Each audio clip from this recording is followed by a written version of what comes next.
Hola, bienvenidos, muy buenos días. Comenzamos Medellín Ciudad Saludable en este martes. Recuerden que lo más importante para este programa es la participación de ustedes, que ustedes aprovechen a los especialistas que todos los días traemos y también a la doctora Fanny Isabel, que está disponible para atender las inquietudes que tienen. Y para participar hay varios mecanismos. El más fácil, directo, sale al aire, es marcar la línea 441-2100, pero también pueden reflexionar, opinar, preguntar en redes sociales, en Twitter, @saludmedellín, en Facebook Medellín Ciudad Saludable, pero además tenemos un correo electrónico para que nos propongan temas, médicos, enfoques, lo que ustedes quieran. Es un servicio que les prestamos y que queremos hacerlo contando con ustedes. Doctora Fanny Isabel, muy buenos días. Muy buenos días, Felipe. ¿Cómo te ha ido? Muy bien. ¿Cómo va su martes? Muy bien, gracias a Dios, trabajando mucho, todo muy bien. Y esperamos que a ustedes también en cada una de sus actividades les esté rindiendo mucho, que este martes sea muy productivo y que nos acompañen esta hora hasta las 12 del mediodía para que construyamos juntos estilos de vida saludables. Tema de hoy, doctora Fanny Isabel, la diabetes. Y para hacer el enfoque de este tema vamos a abordarlo básicamente desde tres aspectos. Uno, el conocimiento de la enfermedad, un tema que ya hemos tocado aquí, pero que no sobra seguir insistiendo en él. Lo segundo, por supuesto, es encontrar elementos de prevención. Hay un tipo de diabetes que es absolutamente prevenible, ya les vamos a contar cómo. Y tercero, pues quienes padecen, quienes sufren la diabetes, que sepan cómo cuidarse. Algunos elementos básicos de lo que vamos a conversar en un ratico. Sí, muy bien, Felipe, lo explicaste muy bien y recuerden siempre que este es el espacio de ustedes, que de 11 a 12 pueden contar con nosotros, con todas las inquietudes que surjan en este tema, que yo sé que son muchas, y que por favor nos llamen o nos escriban. Voy a arrancar con una pequeña explicación de lo que es la diabetes. Voy a tratar de ser muy didáctica para que quede pues muy claro. La diabetes es una enfermedad que afecta la producción o la utilización de la insulina. La insulina es una hormona que tenemos todos. Esa insulina es precisamente la que se encarga de utilizar la glucosa. La glucosa es la energía que necesitan nuestras células para que se activen todos nuestros sistemas, nuestro cerebro, nuestros músculos. La glucosa es lo mismo que el azúcar, por decirlo así. Y esa insulina funciona como una llavecita que abre la célula para que la glucosa pueda entrar y pueda ser utilizada. Cuando esta llavecita, cuando esta insulina no está, porque no fue producida por el páncreas, en algunos casos como es la diabetes tipo 1, entonces esta glucosa no puede ser utilizada por la célula y se queda en el torrente sanguíneo. Entonces eso es lo que los médicos finalmente medimos en sangre y sabemos por qué el azúcar está alta o baja o está normal en un paciente. Cuando está en el torrente sanguíneo, entonces empieza a ocasionar muchos daños, no está en el sitio donde debería estar y los daños se van entonces a todos los órganos del cuerpo, se va a todo nuestro organismo y ataca todo nuestro sistema. Decimos que la diabetes puede atacar a un paciente desde la cabeza hasta los pies, ataca las arterias pequeñas y grandes y disminuye la circulación, que es la oxigenación de nuestro organismo y por eso ataca los ojos, los riñones, el corazón, en fin, produce una cantidad de enfermedades, una cantidad de consecuencias graves. La diabetes tipo 2, que es la diabetes que se presenta más en las personas un poco más adultas, es cuando esa insulina, o sea, esa llavecita que va a abrir la célula para que entre la glucosa, no encaja bien, o sea, se produce la insulina, pero no encaja bien y no se puede abrir, entonces hay una resistencia a esa insulina y nuevamente entonces queda la glucosa en el torrente sanguíneo, causando pues estos daños que acabé de mencionar. Esa enfermedad, doctora Fanny Isabel, y ese tipo de la diabetes, que es la 2, es la más común. Afecta como al 90% de quienes en el mundo padecen diabetes. Hay unas estadísticas internacionales recogidas recientemente que dice que la diabetes está presente entre el 5 y el 10% de la población. De unas estadísticas más específicas para Colombia, pero que se mueven precisamente en ese rango. Pero ahora hay también una postura internacional que dice que por cada paciente diagnosticado hay por lo menos otro que no ha sido diagnosticado. Es decir, estamos hablando de una problemática, de acuerdo con las estadísticas de la Organización Mundial de la Salud, certificados unos 347 millones de casos en el mundo. Pero si nos atenemos a esa conclusión científica, bueno, por lo menos a esa tesis, a esa postura, podríamos hablar del doble de una población mundial que está padeciendo en este momento diabetes. Y repito, en un 90% el tipo 2, que es prevenible. Y de eso vamos a hablar ahora.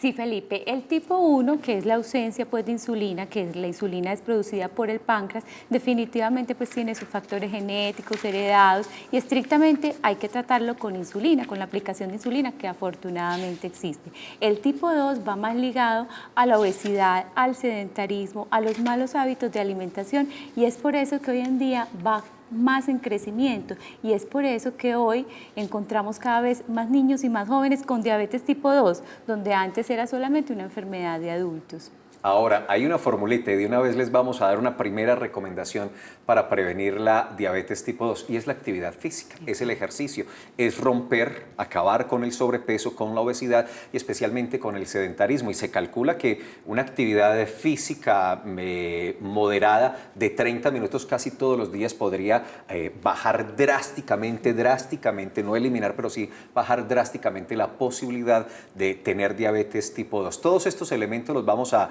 desarrollar un rato con nuestro invitado. Pero antes, doctora Fanny Isabel, quiero que los televidentes nos acompañen a ver este informe que hemos preparado para que nos ubiquemos más en este tema de la diabetes, que es el tema de hoy. Invitados todos a participar.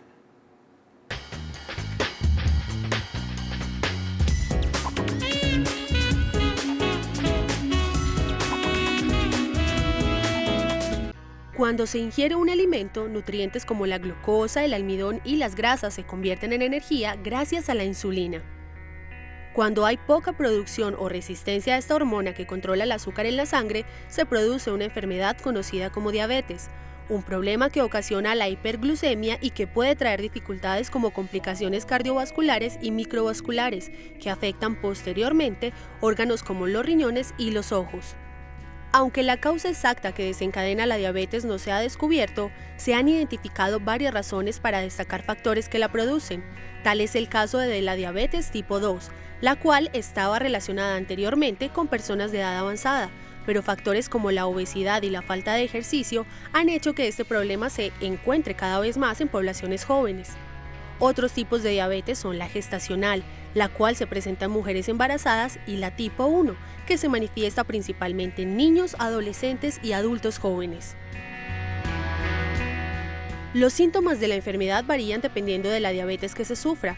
Por ejemplo, la de tipo 2 puede ser asintomática en un inicio, por lo que es importante que preste atención a señales de alarma como sed, aumento en los deseos de orinar, fatiga e infecciones frecuentes.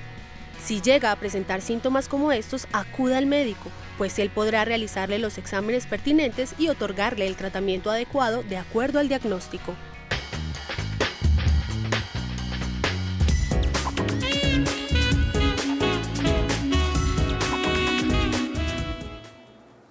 Bueno, y después de este interesante resumen, continúo aquí para seguir hablando del tema. Felipe ya se fue a recibir a nuestro invitado del día de hoy y vamos a hablar un poquito sobre cuáles son los valores de glicemia normal y cómo es que los médicos llegamos y detectamos y diagnosticamos la diabetes y cómo en ciertos momentos se puede llegar a detectar que todavía no hay diabetes, pero que se puede prevenir. Entonces vamos a utilizar esta ayuda donde vemos que están los valores de glicemia o glucemia. Pues las dos palabras significan lo mismo y es lo que traducimos como azúcar en la sangre.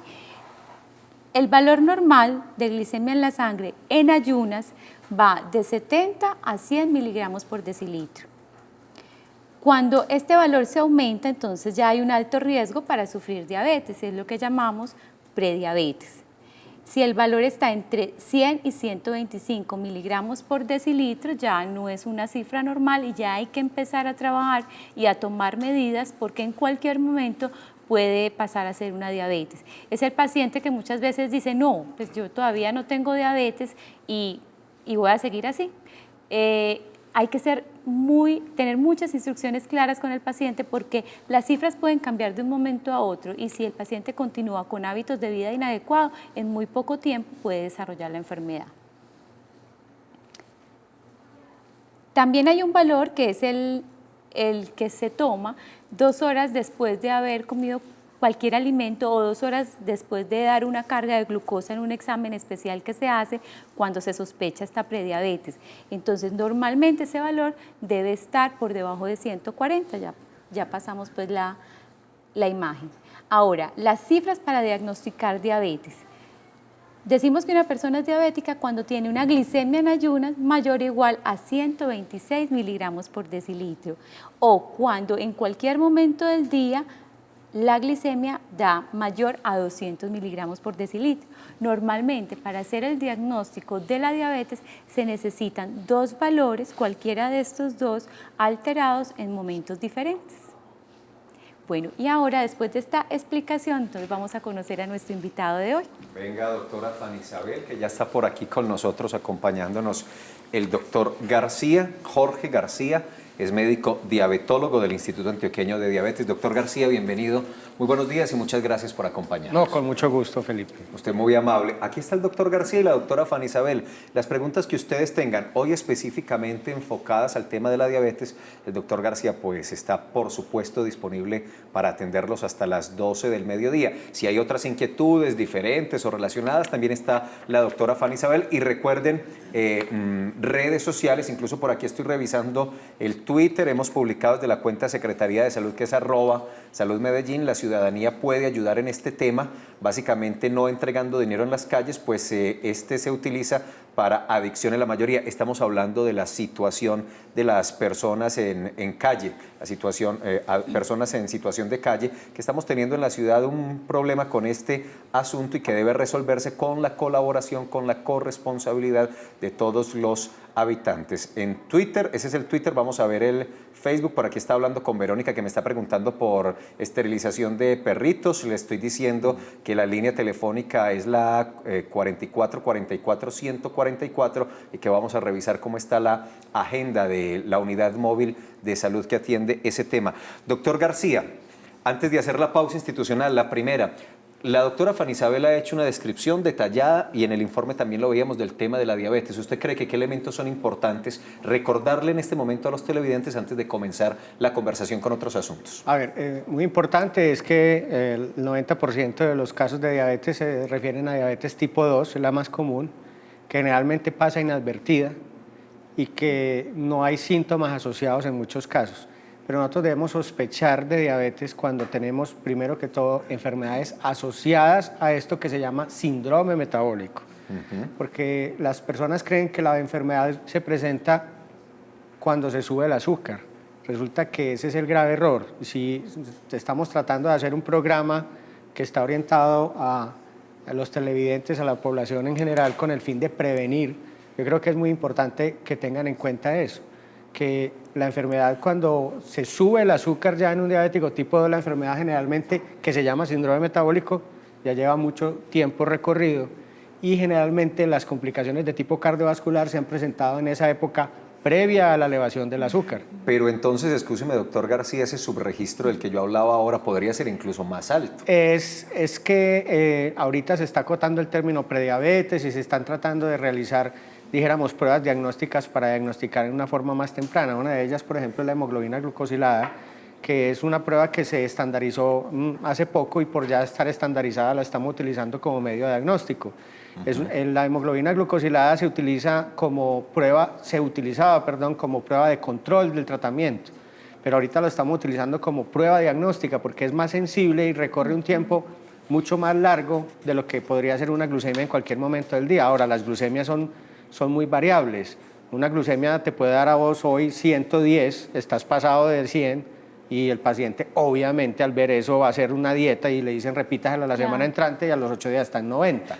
Entonces, no tenés nada. Entonces la persona se relaja, el médico también se hace el de la vista gorda, el paciente sigue en su curso de la enfermedad y cuando vuelve está en malas condiciones. Entonces esta hemoglobina glucosilada es una prueba que recorre 120 días, tiene en cuenta las oscilaciones de la glucosa y es muy sensible, realizada pues en los laboratorios donde tienen estandarizada la prueba. Su nivel normal es hasta 5.5, cualquier valor por encima de 5.6 hasta 6.5 es prediabetes y de 6 mayor o igual a 6.5 se considera que la persona ya tiene diabetes y no hay que hacer más pruebas. Ya eso es determinante y se tiene que empezar tratamiento. Esa es precisamente entonces la prueba para detectar esos pacientes que nos pueden hacer trampita. Exactamente, los pacientes que yo lo digo mucho y se los digo a los pacientes en el consultorio, hay mucho paciente que se le pasa a uno por debajo del alambrado. Yo creo que con esta prueba uno queda más tranquilo y está más seguro y debe hacer la recomendación. Y lo otro que les decía yo es la presencia de enfermedades asociadas que hacen parte del síndrome metabólico: obesidad, hipertensión, niveles alterados de colesterol y enfermedad coronaria.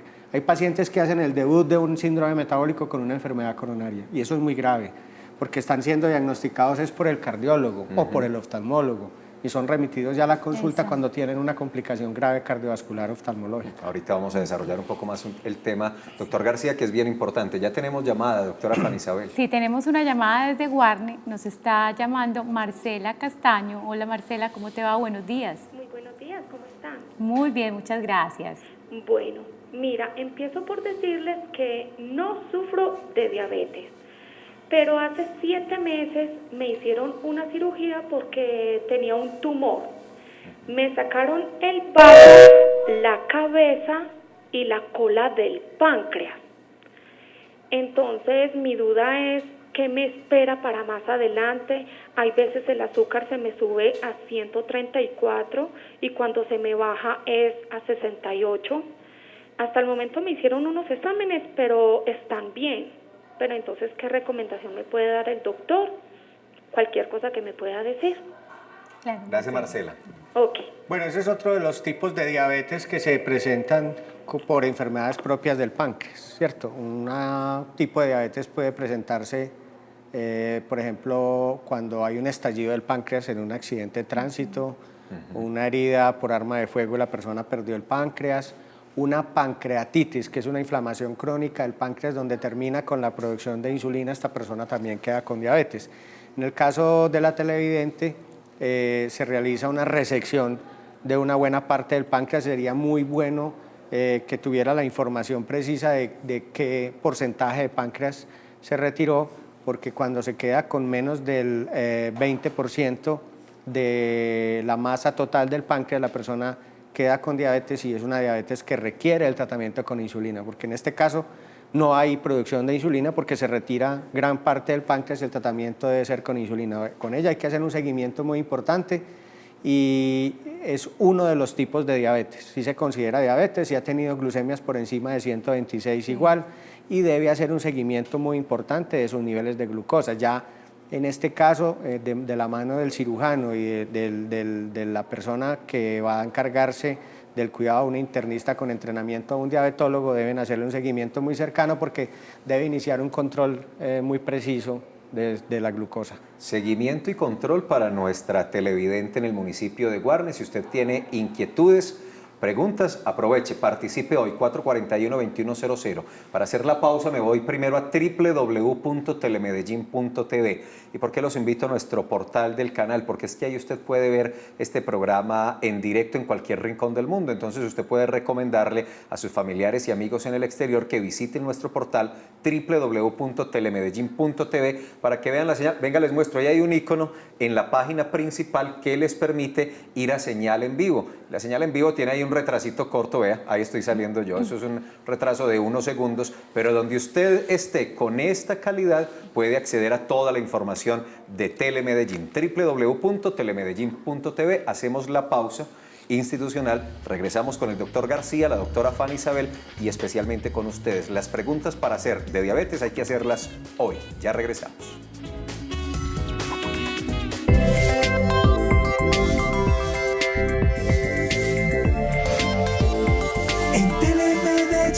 Aquí te ves. Expo Como TV 2013, la feria de la televisión comunitaria en Colombia. Seminario tecnológico, cabecera y redes. Seminario audiovisual y televisión. Muestra comercial para televisión por cable. Sexto Festival de Televisión Comunitaria. Septiembre 17, 18 y 19 de 2013. Centro de Convenciones Plaza Mayor de Medellín. Regístrate en www.expocomutv.com. Mayores informes en Medellín. 444-2668. 312-254-2093. Invita. Rolf Meyer estuvo íntimamente involucrado en las negociaciones sobre el arreglo del conflicto en Sudáfrica. Ha participado en varios procesos de paz alrededor del mundo. Fue ministro en el gobierno de Nelson Mandela y fue uno de los negociadores del apartheid. Ahora viene a Diálogos en Telemedellín para que juntos reflexionemos sobre nuestro presente y nuestro futuro como sociedad. Diálogos en Telemedellín, un espacio para pensar global y actuar local. Inscríbete en www.telemedellin.tv. Gracias a una acción decidida contra la criminalidad, la Alcaldía de Medellín presenta cifras contundentes que evidencian los resultados de un trabajo articulado. Registramos que hay disminución del delito del homicidio a mujeres y del delito del homicidio a jóvenes. En lo que tiene que ver con el hurto de bienes o hurto a personas, igualmente se registra una reducción en la ciudad del orden del 26%. Estas cifras impulsan a seguir trabajando por la seguridad de la ciudad. Es por esto que se definió la conformación de cuerpos especializados para atacar los principales delitos. Se ha creado entonces un grupo de fiscales especiales para atender ciertos determinados comportamientos delictivos. Entonces, para el hurto, para los homicidios, para las extorsiones, para el microtráfico, pues habrá unos fiscales encargados de estas temáticas. Evidencia resultados positivos de quienes trabajan por la seguridad de la ciudad. Eso es vida. Medellín. Todos por la vida. Esta semana, en De Acuerdo, el plan de ordenamiento territorial será radicado en 2014.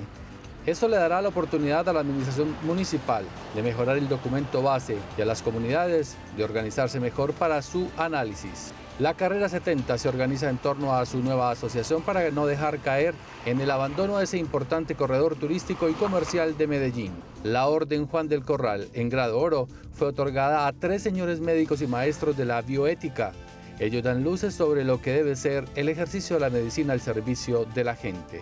De Acuerdo, miércoles 8 de la noche por Telemedellín, una ciudad que se lee.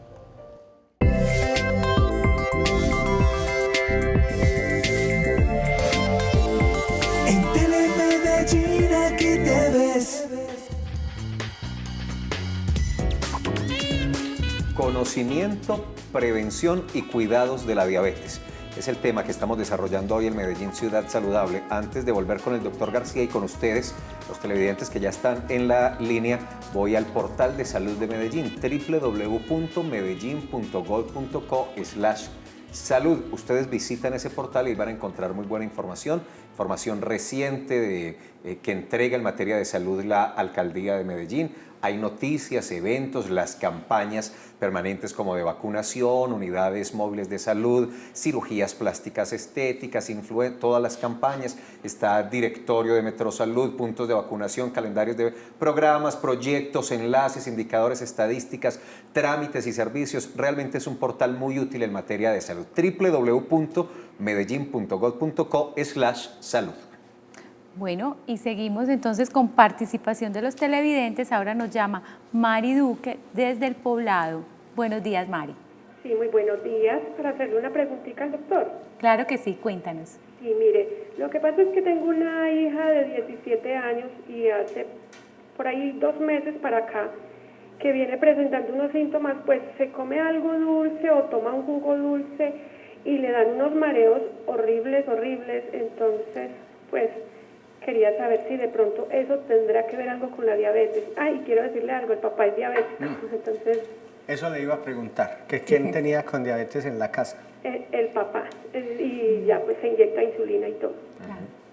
Bueno, eso era algo que estábamos hablando aquí antes de reiniciar el programa y es referente a que se presentan ya algunos trastornos metabólicos desde etapas muy jóvenes en las personas, sobre todo hijos de personas con diabetes. Si yo tengo un familiar de primer grado de consanguinidad con diabetes, yo tengo un 25% o más riesgo de tener diabetes. Si la niña de 18 años consume azúcar y tiene mareos, es muy importante hacer un descarte si ella presenta ya, dijéramos, por defenderse de ese trastorno metabólico con el que nació, un exceso de producción de insulina, una respuesta exagerada a la insulina, a esas cargas de dulce que se le suministran.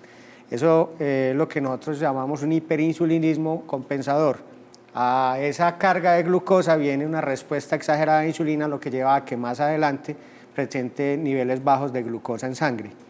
Es muy importante descartar esto porque la niña puede estar empezando con un trastorno por los principios de lo que mencionaba ya ahora, que se llama síndrome metabólico, y más adelante, en la tercera o cuarta década de la vida, va a desarrollar una diabetes.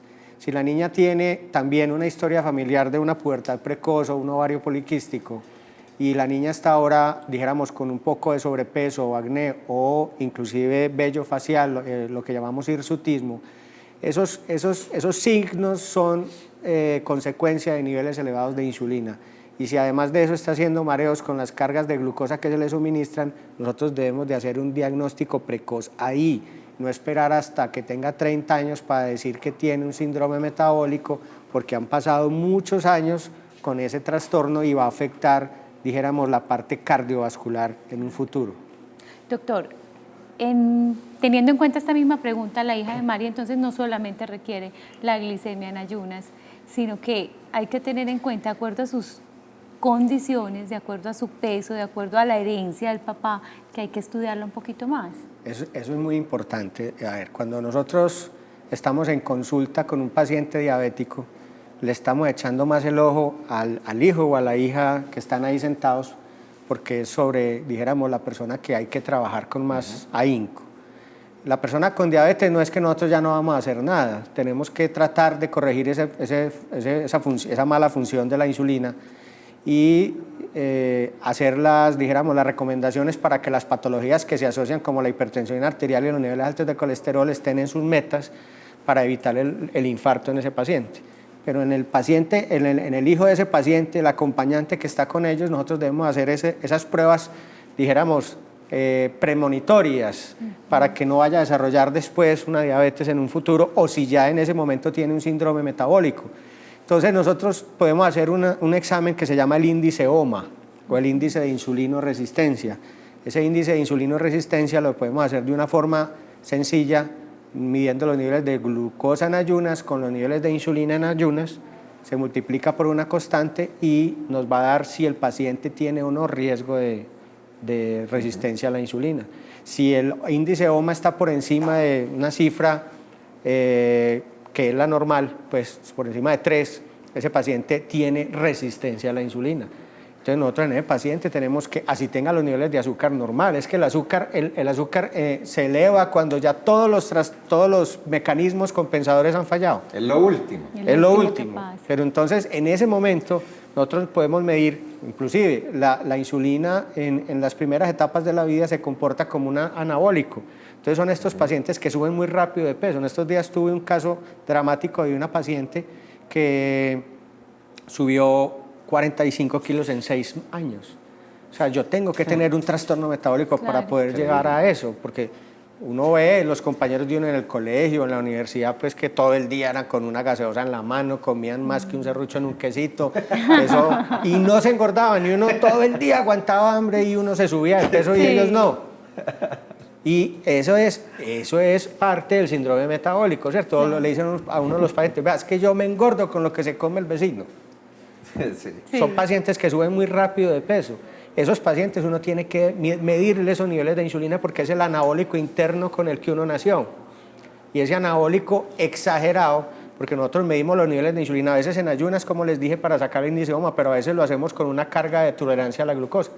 La prueba diagnóstica que mencionaba la doctora Fanny, que se coge al paciente, se mide la glucemia en ayunas con la insulina, se le da una carga de glucosa de 75 gramos y se mide a las 2 horas. Y a las 2 horas vemos esa respuesta exagerada. Normalmente el nivel de insulina en ayunas se duplica, máximo se triplica después de una carga de glucosa, pero vemos 7, 8, 10 veces el valor inicial, ¿cierto? Ese exceso de insulina es el que nosotros tenemos que corregir y lo podemos medir después si estamos teniendo éxito con el tratamiento.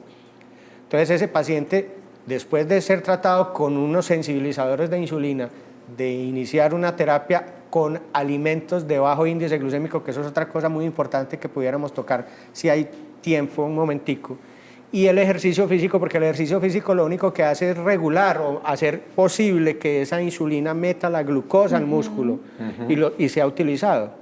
O sea, vence la barrera de la resistencia a la insulina, mejora la sensibilidad. La actividad física. Eso es lo que hace la actividad física, que con media hora diaria, la formulita que dimos, se puede lograr. Ahora, si el paciente ya tiene sobrepeso, sería aumentar a 60 minutos. Claro.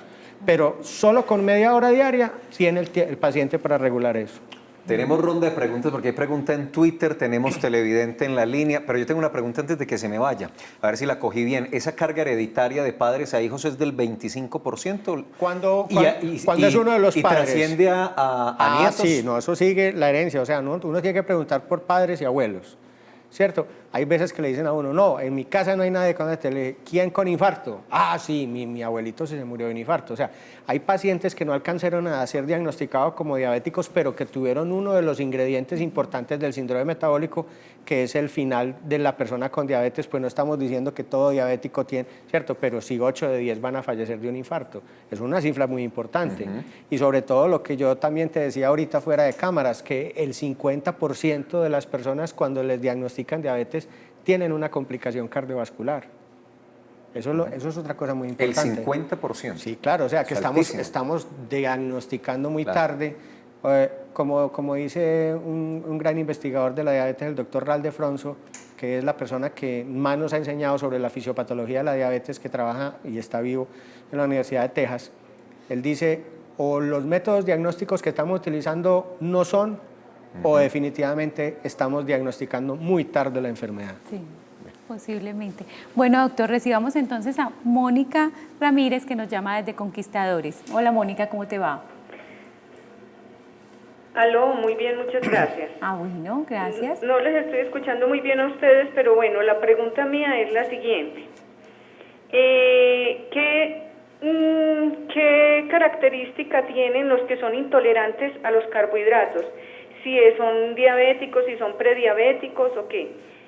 Esa es la pregunta que tengo en este momento. Vale, Mónica, muchas Mi gracias. mamá tiene intolerancia a los carbohidratos, pero nunca le han mandado pastillas ni nada por el estilo. Siempre está regulada por dieta. Cada 3 horas debe de comer, o sea, ella desayuna, a las 3 horas se toma su media mañana, cada 3 horas son los alimentos, porque la nutricionista dice que a las 3 horas la glicemia hace sus picos y todos los carbohidratos se convierten en azúcar. Entonces ella está tratada por dietista, por nutricionista, y eso fue lo que le dijeron, que era intolerante a los carbohidratos. Muy bien, Mónica, muchas gracias. Como nos estás escuchando regular por el teléfono, te vamos a dar unos segundos para que vuelvas a tu televisor, le subas el volumen y escuche la respuesta del doctor García. Doctor García. Bueno, esta pregunta es muy interesante porque me da pie para hacer una especie de reflexión. O sea, si el síndrome metabólico empieza con una serie de trastornos que van a llevar a que a mí se me suba el azúcar, cuando yo ya tengo cualquier intolerancia a los carbohidratos o prediabetes, que es lo mismo para la televidente, o sea, es cualquier valor anormal por encima de las cifras que consideramos normales, pero que todavía no se considera que es diabético, ¿cierto? El caso, la glucemia normal en ayunas es hasta 100 y para ser diabetes por encima de 126. Ahí hay un limbo, pero ese limbo más tuvo un interés de tipo, dijéramos, dentro de los que regulan este tipo de patologías, tiene que ver mucho con la parte de aseguramiento. Pero en todo caso, hubo un limbo entre 100 y 126. Cuando a usted se le sube de 100, ya usted tiene un trastorno de los carbohidratos o prediabetes. Eso se llama glucemia alterada en ayunas. Pero si se le sube de 125, ya tiene diabetes. Pero no se atrevieron a categorizar eso entre 101 y 125. ¿Qué pasaba ahí? ¿Cierto? Pero ya la enfermedad está. Entonces, ¿yo qué le digo a ese paciente en la reflexión? Le digo, bueno, entonces, ¿usted qué quiere? ¿Que yo me espere a que usted le dé la enfermedad para mandarle el medicamento? ¿O le doy un medicamento para evitar que le progrese la enfermedad? Bueno, doctor García, ayúdeme con este que está en Twitter, con Sebastián Cárdenas, @SebastianC196. Buenos días, mi pregunta es, ¿la insuficiencia de la vitamina D es causa para la diabetes? Esta pregunta está muy buena. La vitamina D en estos momentos está en boga y es algo que, dijéramos, donde los científicos y los investigadores, y uno de ellos es muy importante, que trabaja en la Universidad de... ¿Dónde queda? Atlanta. En Atlanta. Trabaja en la Universidad de Atlanta y hace poco estuvo en la ciudad de Medellín. Contamos con su presencia. Él habla de la vitamina D, que está involucrada en muchísimos procesos. Fuera de los normales, que son la parte ósea, también tiene que ver mucho con la parte de inmunidad. Y se hicieron unos estudios muy importantes en países como Dinamarca, donde la población de diabéticos tipo 1, que la diabetes tipo 1 tiene que ver mucho con enfermedades de tipo autoinmune. Y la deficiencia de vitamina D hacía más propensas a las personas a desarrollar diabetes tipo 1. En estos momentos se está viendo que nosotros, los que vivíamos en el trópico, nos jactábamos de decir que aquí no había deficiencia de vitamina D, que porque con el solecito del trópico teníamos. Y yo le digo pues que todos los niveles de vitamina D que he estado haciendo, yo he encontrado solamente 1 o 2 que están bien. De resto, todos podemos decir que tenemos deficiencia de vitamina D. Además, que no tanto por el sol, sino porque estamos trabajando en sitios cerrados, estamos estando muy encerrados, no solamente eso, sino que la casi 21ª fuente de vitamina D que tenemos nosotros es la leche y los peces como el atún y el salmón. Y yo le pregunto a usted, ¿cuántas veces come salmón a la semana? Tal vez una. Exactamente, entonces mire que la única, pues yo defiendo la leche, soy un defensor de la leche. Un día me fui a hablar allí a los vecinos sobre que hay que promocionar que la leche sea el alimento de sobremesa, ¿cierto? Las gaseosas... Pero pierde esa cualidad de contenido de vitamina D cuando es semidescremada o descremada. No, si usted lee la tabla nutricional, que es muy importante que toda persona que compre algo siempre lea su tabla nutricional, y tenemos que hacer una campaña para que los estamentos que regulan esas tablas nutricionales sí sean legales, esas tablas nutricionales. Que sean reales. Usted lee la tabla nutricional y siempre dice vitamina D añadida. Y si no dice que tiene vitamina D, no compre esa leche. Porque nosotros necesitamos es que esas leches tengan vitamina A, D, E y K, que es lo que tiene las vitaminas que se le añade a la leche. Entonces, si solamente esa es nuestra fuente de leche y la gente cambió la gaseosa, pues la leche por la gaseosa, entonces dígame usted, la deficiencia de vitamina D es una cosa muy importante, y más lo que decía este investigador, la vitamina D no es tanto una vitamina, es una hormona, tiene que ver con múltiples procesos. A comer atún, salmón y a tomar leche. Pero el problema es con el salmón, ¿cierto? Si come mucho salmón y es un salmón traído del norte, viene contaminado con mercurio. Ah, pero es que ahí se me la está poniendo ya muy bueno, tome leche, era que el vecino viene y nos regala. Atuncito y sobremesa leche.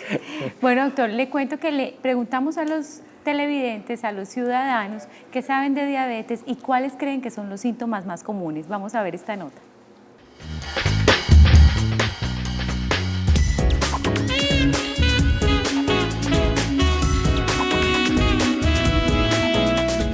Pues obesidad, mareos, pero pues uno no sabría decirle exactamente cuáles, pero creo que son esos. Le da mareo, dolor de cabeza, a veces le da mucha hambre. Sed, mareos, ¿qué más? Esos creo yo. Bueno, se marea, le suban las manos. No, ya, mareos. Unos mareos y debilidad en el cuerpo total, y pienso que sin saber mucho viene por exceso de azúcar. Pues tengo entendido que se marea, ve borroso, le sudan las manos, eso más que todo. Pues lo que tengo conocimiento es con salud, lo que no tengo conocimiento es mareos, la presión alta y sí, más que todo mareos y mucha sed. Mareos, sueño, no más.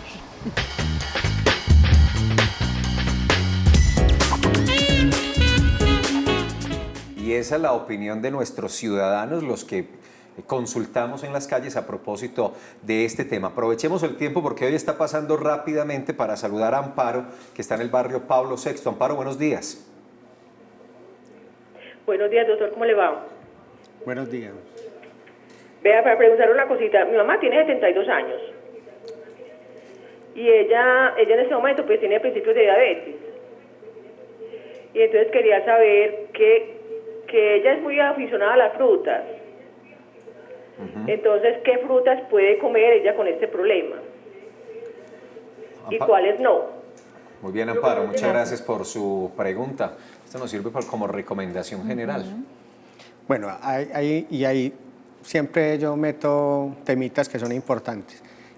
Una cosa es un paciente de 72 años con diabetes tipo 2 y otra cosa es un paciente de 18 años con diabetes. Pero escúcheme, ¿la edad tiene que ver en el desarrollo de la diabetes tipo 2? Hay una cosa muy importante, es que esto es una cosa bastante compleja.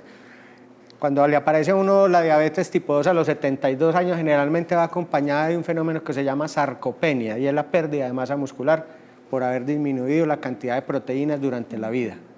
Si usted le pregunta a estos adultos mayores de la tercera edad qué se desayuna, la mayoría se come una harina con un café con leche y máximo un pedacito de cuajada, si es que se comen la cuajada. O se comen 2 tostadas o una arepa con un café con leche y a la noche comen lo mismo. Entonces uno pregunta, ¿dónde está la proteína de esa comida? Entonces, como el organismo no se puede quedar sin proteína, él mismo la saca de su masa muscular. Cuando la persona ha perdido un gran porcentaje de su masa muscular, aproximadamente más del 50%, ¿dónde se mete la glucosa? No encuentra dónde. Entonces estos adultos mayores empiezan a elevar sus niveles de glucosa. Ese tipo de diabetes, sí, obviamente pueden tener una base de resistencia a la insulina, pero en ese caso el paciente tiene más que ver con un fenómeno de dónde me meto yo, señor azúcar. Entonces en ellos el tratamiento, inclusive también por la expectativa de vida, primero que todo debe ser más conservador, ¿sí? Y mire lo que pregunta la televidente. Ella es muy aficionada a las frutas, con seguridad que come fruta todo el día y descuida la parte de la proteína. La carne. Carne, queso, leche, huevo, ¿cierto? Y carne incluye carne, pollo y pescado. Usted le pregunta a estos adultos mayores, ¿usted come carne? No, ya eso me sabe muy maluco, se me vuelve un bagazo. Entonces uno tiene que mejorarle el gusto a estos pacientes con suplementos de zinc, etc. Eso es un manejo bastante complejo en el adulto mayor, pero conservador.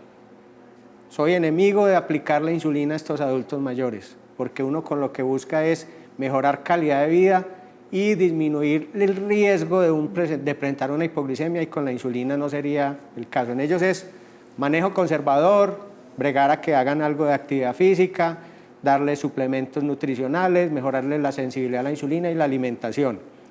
Y las frutas que puede comer, hay 3 que no puede comer: sandía, melón y piña. Esas 3 eliminadas. No, ¿por qué? Porque tienen un alto índice glucémico, ahorita decía yo eso. Hay una tabla en internet que se llama índice glucémico de los alimentos. El índice glucémico de los alimentos hace referencia a qué tipo de alimento se vuelve muy rápido de azúcar en la sangre. Los que se vuelven muy rápido de azúcar en la sangre no los puedo comer. Y ahí está la sandía, el melón y la piña. Todos los que son carbohidratos refinados, llámese pan blanco, croissant, pan francés, arroz blanco muy refinado que le quitaron toda la cáscara, ¿cierto? Todas esas cosas se vuelven azúcar muy rápido. Y ahí están los 3 que más, las frutas que no deberíamos comer: sandía, melón y piña, ¿sí? Ahora, ¿cuáles son las buenas? Durazno, fresa, manzana, pera, naranja, mandarina. En estos días estuve mirando, por fin encontré el zapote. El zapote tiene un índice glucémico medio. El banano lo puede comer, sí lo puede comer mientras esté pintón. Todas las frutas con alto grado de maduración aumenta el índice glucémico. Perfecto, doctor. Muy claro. Bueno, yo veo que usted... Sí, perfecto. Yo veo que usted vino acá muy equipado. Entonces yo quiero que nos cuente qué es todo esto y también que nos hable de nuevas terapias para la diabetes, porque sabemos que está la insulina, que están los hipoglicemiantes orales, que son esas pastillitas pues para que disminuya el azúcar en la sangre, pero ahora hay una nueva gama de medicamentos muy efectivos. Bueno, hablemos de, primero que todo, la diabetes tipo 1. En la diabetes tipo 1 tenemos que utilizar solamente insulina en los pacientes. Ahora, la novedad es los aplicadores de insulina, y eso está en el plano obligatorio de salud. O sea, yo no estoy hablando de nada pues por allá de ciencia ficción. Todo tiene que ser pues la aguja. Las nuevas insulinas desde enero del año pasado entraron todas al plano obligatorio de salud. Y no se especifica la forma de aplicación. O sea, el paciente para su comodidad puede utilizar ya estos aplicadores. Estos aplicadores de insulina en realidad son estilógrafos, que son con lapiceros, sí, así se les dice, pen en inglés, que tienen la insulina aquí y el paciente termina de aplicarlo y lo puede desechar. ¿Eso es una dosis, varias dosis? ¿Eso cuántas aquí la dosis se calcula midiendo aquí en la parte de atrás. Calcula la cantidad que se tiene que poner, el numerito exacto de qué dosis se va a aplicar, y vienen con la agujita. Este no es insulina, pero no importa. Es que esta agujita es muy delicadita, es que apenas la están viendo ustedes ahí en pantalla. Un pelito. Ni asusta siquiera. Se llama ya agujitas nano. Y el paciente con diabetes tipo 1, que la recomendación es que haga un manejo fisiológico, no fisiopatológico, no fisiológico, debería de aplicarse una pequeña dosis de insulina con las comidas. Entonces, para ellos es más fácil andar con un tipo de estilógrafo de estos, ¿cierto? Que lo puede llevar, sí, que ahorita sale a su hora de almuerzo y se aplica su pequeña dosis de insulina, que andar con un frasco, con una jeringa. Pero eso sí mejora la calidad de vida Claro, de los pacientes. claro. Total. Y fuera de eso, él puede ajustar la dosis de insulina de acuerdo a lo que se va a comer, que eso antes no se podía hacer. O sea, ajustamos la insulina a lo que se come y no es aguantar filo para poder que no se le suba el azúcar, ¿cierto? Eso es una bendición. Y lo mismo con estos aparaticos. Yo digo que el que inventó ese aparato le deben haber dado un Nobel. A mí me tocó los principios de estos aparatos y no es que yo sea muy viejo, pero sí me tocó. Había que hacer casi que un curso en el Servicio Nacional de Aprendizaje para poder aprenderlos a manejar. Ahora son muy fáciles, el POS los está entregando a los pacientes y es un elemento indispensable para yo poder calcular la dosis de insulina. O sea, si yo no llevo un registro diario de mis niveles de glucosa, yo no puedo cuadrar una dosis de insulina. Eso es para el diabético tipo 1. Ese es para el 1. Para el 1. Insulina y tratar de que le den las insulinas modernas, tratar de que se haga un ajuste de las dosis de insulina de acuerdo a las comidas y aprenda muy bien lo del índice glucémico y a contar carbohidratos para saber cuánto se tiene que poner de insulina. Ese tipo 1 y en ese caso se puede comer, o sea, no es que sea la ley y ustedes no me vayan a entender mal. El paciente puede comerse un postrecito y ajustar la dosis de insulina para ese postrecito. Y eso mejora Un helado de esos con galletitas de esas de chocolate. ¿Y cuánto para eso me puedo comer? Obvio que se van a subir de peso. Pero lo puede hacer, lo va a hacer de vez en cuando, pero es mejor que se haga el ajuste de insulina y no que se le vaya a subir. Para el paciente con diabetes tipo 2 la cosa es distinta, porque es un trastorno metabólico un poquito más complejo, donde hay que incluir medicamentos que mejoren la sensibilidad a la insulina, que mejoren la secreción de insulina, pero que a la vez trate de que el paciente no suba de peso. Y definitivamente la insulina es uno de los que más sube de peso.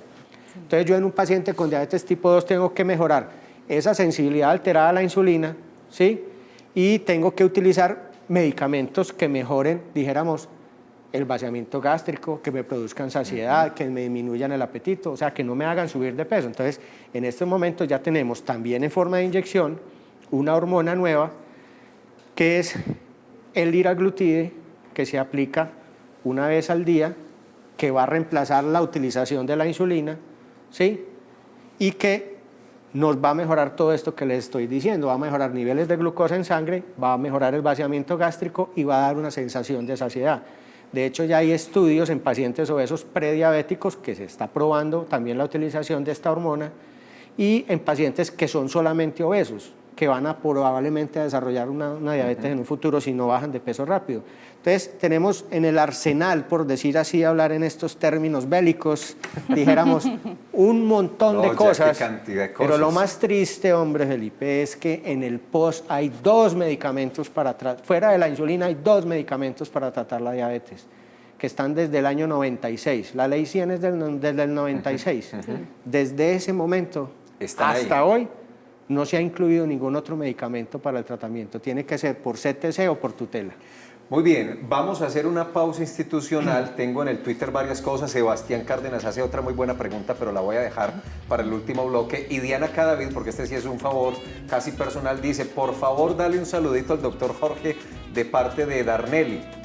Me dice, sí, bueno, ahí está, doctor García, el saludo de parte de Darnelli. Y Sebastián Cárdenas tiene una muy buena pregunta y también tenemos más televidentes en la línea. Mejor dicho, hagamos la pausa y volvamos rapidito porque entramos al último bloque.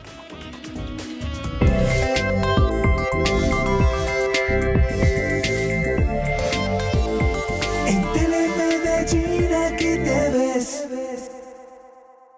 Vuelven las campañas educativas que circulan con tu periódico El Mundo. A partir de este 5 de agosto y hasta el 1 de noviembre espera. Lunes, Camino a la Educación Superior. Martes, Zooparejas. Miércoles, Mi primer libro animado. Jueves, Mis palabras y las del Quijote. Viernes, English for All, Blank Word. Suscríbete a tu periódico El Mundo. Informes 264-2800, extensiones 203 y 331. Patrocinan Alcaldías de Copacabana, Envigado, Itagüí, Barbosa, Río Negro, Amalfi, Maceo, Colanta, Confama, Confenalco, Idea, Celsia, Teleantioquia, Centros Comerciales, Oviedo, San Diego, Huerta del Norte. Fundamundo con su periódico El Mundo. Está en tus manos. Un convenio firmado por la Alcaldía de Medellín y la Oficina de Naciones Unidas contra la Droga y el Delito reafirma el compromiso de la ciudad para prevenir la trata de personas. Estamos en Medellín porque es una ciudad que constantemente se está preparando para eventos, para actividades grandes, internacionales, y es donde queremos comprometer al sector del turismo para que digan Medellín es una ciudad comprometida con un turismo libre de delitos. Con esta exposición se dio inicio al gran compromiso de la Alcaldía de Medellín con el turismo responsable. Queremos apostarle a la confrontación frontal de esta problemática y digamos que la Subsecretaría de Turismo es una de las instituciones o de las entidades que se vincula por el crecimiento que ha venido representando la ciudad en términos de llegada de visitantes. Alrededor de 100 personas de la ciudad se capacitarán en un diplomado sobre trata de personas, explotación sexual y turismo responsable. Eso es vida. Medellín, todos por la vida. En la mansa familiaridad de las calles, la sombra de un árbol cuelga inmóvil sobre el muro blanco. Y de pronto, sin raíz, el deseo de quedarse en este día siempre.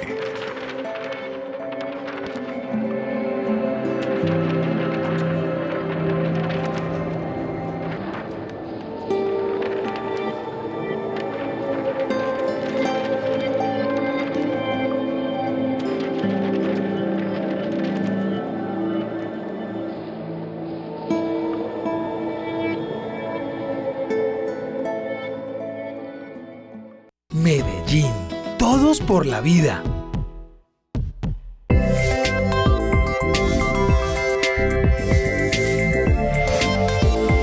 En Telemedellín aquí te ves.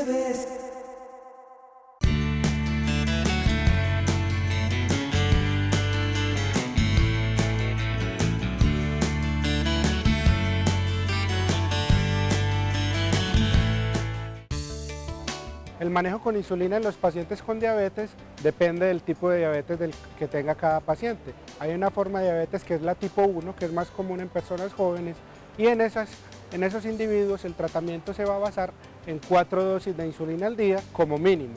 Va a haber una dosis de una insulina que se llama basal, que va a cubrir todas las glucemias tanto en ayunas como antes de las comidas, y va a haber una segunda dosis de insulina con una insulina prandial que se aplica antes de las 3 comidas con el fin de corregir las elevaciones de glucemia después de haberse alimentado. En el paciente diabético tipo 2 los esquemas pueden ser muy variables.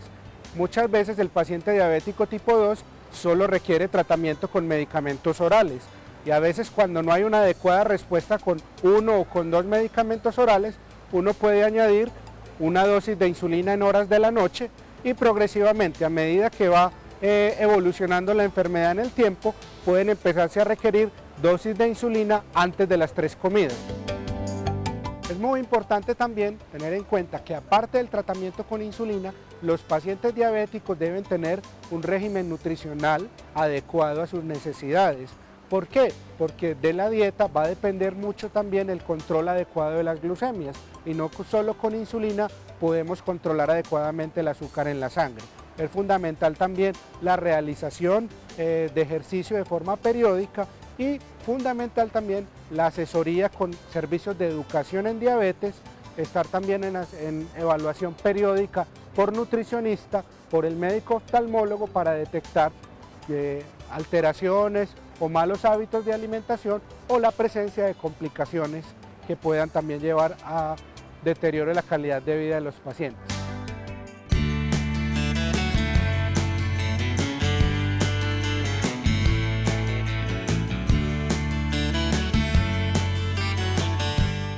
Gracias al doctor Yolnairo Gutiérrez, que nos explicó y nos recordó cómo debe ser este procedimiento para estos pacientes con diabetes. Doctora Fanny Isabel, doctor García, 3 minuticos apenas, pero hay llamada y hay Twitter. Bueno, avancemos. Sí, a Luz Dari la tenemos esperando hace un ratico. Luz Dari Jaramillo desde La Ceja. Buenos días, ¿cómo te va? Hola. Buenos días. Hola, Luz Dari, ¿cómo estás? Muy bien, gracias.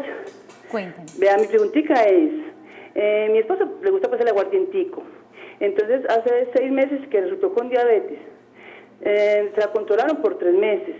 En este momento le hicimos todos los exámenes y le salieron es que buenos, pero él siguió bebiendo. ¿Qué consecuencias puede traer estas bebetas pues que... Estaba muy contento porque le dieron buenos los exámenes. Se fue a celebrar. Gracias. ¿Qué consecuencias puede traer eso que está bebiendo? Muy buena pregunta, porque con el tema del consumo del traguito y eso hacen muchas preguntas los diabéticos. Lo primero es que es muy bueno que los exámenes le hayan dado bien, eso quiere decir que ya un buen control, pero por no tener buen control no va a decir que se curó, la enfermedad no tiene cura. Exacto. Tiene control y así como está ahora debe seguir. La idea del consumo del alcohol es que el consumo del alcohol debe ser muy restringido. ¿Por qué? Porque el alcohol es un azúcar y mientras más graduación de alcohol tenga ese licor, más azúcar va a tener. Entonces lo del cuento del whisky es mentira, ¿cierto? Que todos los diabéticos pueden tomar whisky. Una onza de whisky tiene 250 y pico de calorías y fuera de eso una graduación de más de 40 volúmenes por ciento de alcohol. Entonces no es recomendado. Además que el whisky, el coñac, el brandy son licores que suben mucho la presión y es muy raro encontrar un diabético sin presión alta. Entonces no es recomendable. Lo que se le dice al paciente es que no abuse, máximo 4 o 5 licores y un licor que sea dijéramos, mezclado para que le dure más. O sea, para que no esté diciendo, échame el otro, no. En 4 licores mezclados le tiene que pasar toda la noche. O sea, 4 tragos. 4 tragos. En una noche. En una noche. Y mezclados. Pero no con Coca-Cola, pues, obviamente, no. Con sodita. Con agua, con agua. Con una gaseosa sin azúcar. Eso sí. Doctor García, se nos acabó el tiempo. Yo no sé si esta pregunta tenga una respuesta simple, pero dice Sebastián Cárdenas, dice, ¿las personas que tienen inmunodeficiencia celular le puede dar diabetes muy fácil? A ver, el trastorno de la diabetes tipo 1 tiene que ver con el sistema autoinmune. Generalmente se asocia a un problema inmunológico donde se producen anticuerpos contra algo propio que destruye la producción de la insulina o el proceso que tiene que ver con la insulina. Entonces, se sabe que la diabetes tipo 1 está involucrado el sistema inmunológico. Ahora, que por yo tener un trastorno autoinmune vaya a desarrollar más fácil una diabetes, no es precisamente cierto. Ahora, hay personas que tienen un problema autoinmune, como enfermedades como el lupus o la artritis reumatoide, y les dan medicamentos que pueden predisponer a la elevación del azúcar, como son los glucocorticoides o los esteroides. Entonces, si por ahí es la cosa, no sé si le pude contestar bien. Pacientes que tienen enfermedades autoinmunes y tengan que consumir glucocorticoides o un asma muy severo, una enfermedad pulmonar muy severa que tiene que serle suministrado prednisolona o deflazacort o celestone, estos medicamentos suben el nivel de azúcar en sangre. Muy bien. Doctor García, muchas gracias, muy interesante el programa de hoy. Creo que nos ilustró mucho y mucha respuesta le dimos a los televidentes. Muchas Ojalá gracias. Que sí haya servido porque esa es la intención. Nos falta mucho todavía por desarrollar en este tema, pero bueno, tendremos tiempo en otra oportunidad de seguir, doctora Fanny Isabel, hablando de diabetes. Claro que sí, doctor, mil gracias. No, nos dio a entender que sí, la diabetes no se cura, pero hay una combinación de cosas, dieta, ejercicio, tratamiento, controles, autocuidado, para que nos vaya mejor y evitemos todas las complicaciones. El tema de mañana, muy interesante, doctora Fanny Isabel. Interesante, controversial, de mucha responsabilidad de todos y es precisamente la enfermedades de transmisión sexual. Entonces, mañana tenemos un invitado, preparen sus preguntas y nos volvemos a ver. Mañana a las 11, chao.